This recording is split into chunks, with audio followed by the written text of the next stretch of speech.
some of it's a little bit strange to the ear, but everything has, for every negative undertone, there's a positive kind of feel to it. So, first thing that I like to read is called Rhythm. Keep your strength up. This song has a maddening rhythm. The seconds will tick, the hours will click, and you'll move every day to a dull symphony of car horns, box trucks, menstruating women, lackluster men, and cell phones. It's a square dance without enthusiasm. Round and round in circles you go until everything looks the same. So keep your strength up, because this song doesn't end until you die. This is called Live the American Dream. Jim is a crackerjack salesman. 6 days a week he travels to potential clients to sell them a new natural gas called air. Those that sign the dotted line he screws, but hey, it's a living.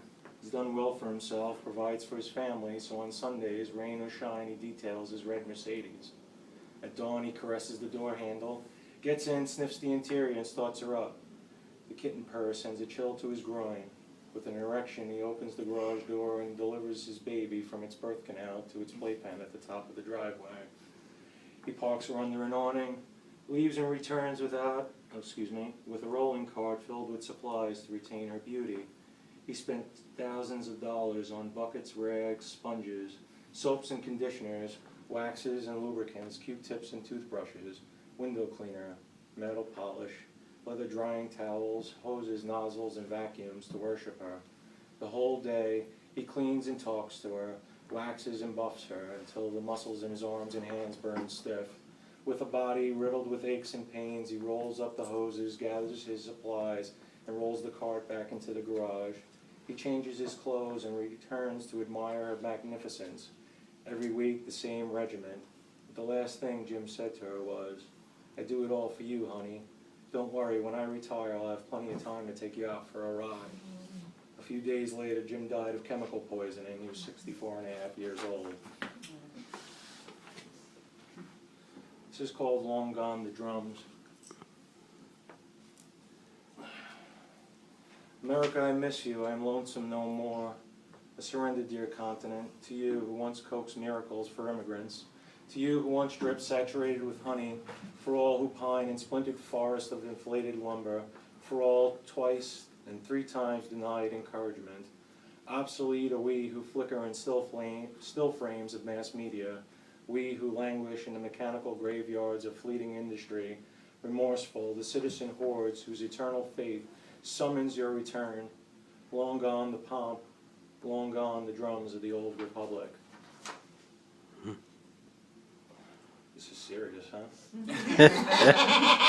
We could clap. No, that's okay. We'll wait towards the end. I'm sorry if I'm reading a little fast. I have a lot of material I was hoping to share with you guys. Okay, this is called, this is really a true story. This is called She Snores and Her Dog is the Spawn of Satan. The dog is a contemptible breed that smells like potato chips. It's an obstinate beast with a squash face and loose wrinkled skin. When it eats, its neck expands and the animal transforms into a Komodo dragon. It devours food, sheds, sniffs everything, follows me everywhere, licks itself everywhere, and at all times makes the most revolting noises. Isn't she the cutest thing ever? Yeah, babe, what an animal. I frown, she frowns and kisses me. I'm going to bed, you coming? Sure, babe. Let me find my earplugs. She frowns again, crosses her arms and tilts her head. A smile emerges on her freckled face and charms me just enough to lure me into the bedroom. While sleeping, time is irrelevant. The mind wanders in the land of dream and nightmare, and the body recharges. The disruption of this sequence, strong grounds for elbow jabs, grunts, pillow swiping, and foul language. Each night in our bed, she always disturbs me with her snoring. The severity of this disturbance varies, as does the time, but sometimes it's loud, and that's when the dog wakes up. I lay awake on my back in the dark with the pillow over my face, desperate to smother my ears. The dog paces at our closed bedroom door, whelping, popping, wheezing, the brassy sound from the woman I love, loud enough to wake the dead. I tremble with anger, enough scorn for both of them. They rally to crescendo, and everything shakes. The bed, the walls, the building, the planet. then a sonic boom to complete silence. Totally awake, smitten by this possible peace, I remove the pillow from my face, follow a beam of light from the street lamp outside our window back to her. She was calm, beautiful, and quietly sleeping. I get out of bed, careful not to wake her. I open the bedroom door, and the dog greets me warm with wagging tail. It's then I always realize the value in all of this madness. She may snore, and a dog may be the spawn of Satan, but our idiosyncrasies are diminutive. So I tried to make you guys laugh. I guess I failed at it. Okay. I kind of have like a thing for nostalgia. I like to kind of pick things that I've heard over the years as a child or something like that. So basically this is like, my grandfather was a pretty interesting kind of guy. You know, he had like hardly any education and he lived an unbelievable life. And he would say kind of strange things, so I guess this is kind of for him. It's called All My Heroes Are Pushing Up Daisies. All my heroes are pushing up daisies except for a few, and they will soon follow. Names tend to fade, trends come and go, but every child needs someone to admire, a man or woman to emulate. Every child needs a hero.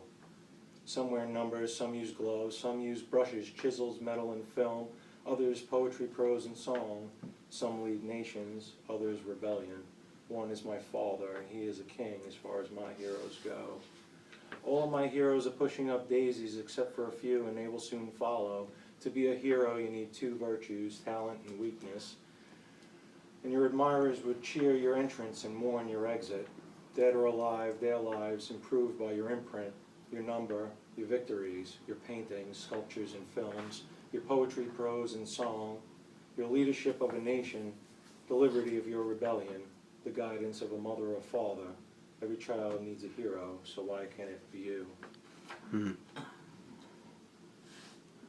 Deep. Thank you. I I try not to be. Okay. When you don't do it good.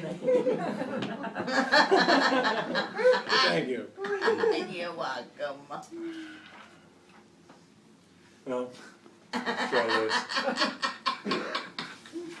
This is called Nature is Phenomenal. I wish I were one of those pussies that never got picked for the team. You know, the kind of kid, small and frail with Coke bottle glasses. The kid who cries in the corner after you slap him. The one whose real name always escapes you, but his nickname makes you laugh. The one who wears clothes that never fit right. The one who reads and studies all the time, because no one will ever play with him. A real deal wuss puss that swats at the ball instead of catching it. That never kisses girls because they all make fun of him.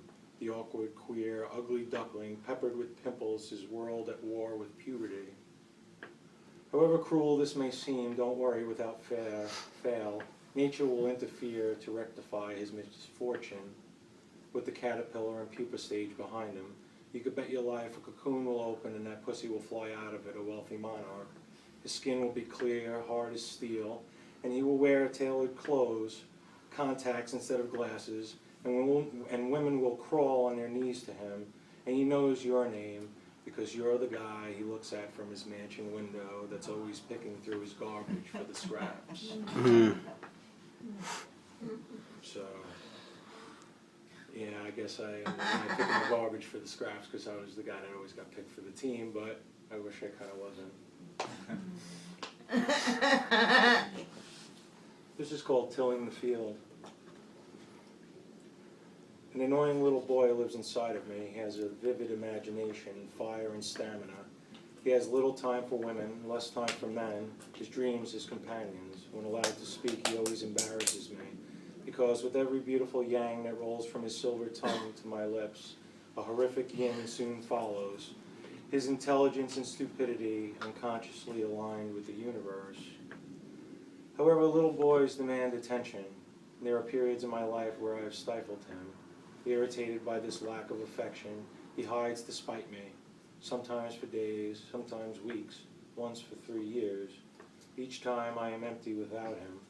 But when I recognize how much I need him, he always returns. His words and ideas, much better than my own. He is the writer, and I am just the cultivator. So, I have a couple more here. How much more time? You got time. Have time? Mm-hmm. So, War Paint is a chapbook that I put out a couple of months ago. It was a pretty big deal for me because I never actually finished anything in my entire life. I've been writing for many, many years, and it really spawned something. So, I have another book that I just finished the artwork for, so that's going to be coming out in June. I finished a novel recently, so that's going to take the rest of my blood to edit. But things are going well for me in my writing. You know, I'm doing as much as I possibly can, and I feel like in a good place. So I'm not really angry. Maybe if any of the things that come out kind of sound like I have a little bit of angst. I'm trying to write all the stuff with the angst now because I'm going to turn 40 soon, and I feel like as a man, when you turn 40, you kind of like lose that punk rock angst, and you kind of get into the, you know, like easy rock type of feel. So, It just slows down. You still have it. It kind of slows down, so I'm trying to really get out all, like, you know, the anger now. You still have it, though. Thanks, I appreciate it. Well, I mean, you still have it in your 40s. Okay. Well, I don't want to find out. Okay, so this is called Deaf to the Buzz of Green-Eyed Flies. When I was a child, I never wanted to be anything. I was content just being myself. My thoughts were clear then, the link to my brain gorgeous and uninhibited. However, once you step outside the sandbox, you can look back but never return, and that link to your brain becomes mature and inhibited. Your thoughts soiled by a complex sequence of never-ending decisions. So we flail our arms in whirlpools of anxiety. The temperature boils and subsides. It boils and subsides. Some drown, some survive. The older I get, the weaker my endurance. My brain, a dilapidated flesh engine, with gears that grind, sputter, and shear, as its horsepower slowly dies of whooping. Like that. Sooner or later, society will bullwhip me into submission because lately the lashes are hard enough to shatter bone. But at least the final blow will ease my anxiety, and the death gas will set me free, dead and deaf to the buzz of green-eyed flies. Have time? Maybe like 2 more? 2? Cool. This is called Bleeding the Father. He wakes to the knock and whistle of an old radiator. He scratches, limps to the bathroom, and squints in the mirror at a gaunt oatmeal face. His youth, a distant memory, but his age has yielded a master of routine predictability. He pisses and shaves, brushes his teeth, shit showers and dresses, kisses the wife and kid, and crawls out into black mornings. He waits in line on bus stops, train and subway platforms. His coffee steams from the lids of tall paper cups. He greets his doppelgangers with cordial nods. Some return the gesture, others too comatose to assimilate. He arrives 15 minutes early, changes into uniform, closes his locker, and shakes his head at the prior tenant's slogan scribbled fat and clear in black magic marker across the front. Nobody fucks with Floyd. He punches his card, locates his cart, cleaning supplies, and begins his route infinite by freight elevator. Floor after floor, he sprays and wipes everything glass, removes refuse from little tan receptacles, swishes his mop along checkerboard linoleum hallways, changing the soapy pine solution only when necessary. His whole shift, a period of bitter reflection. It always begins with the calluses on his hands.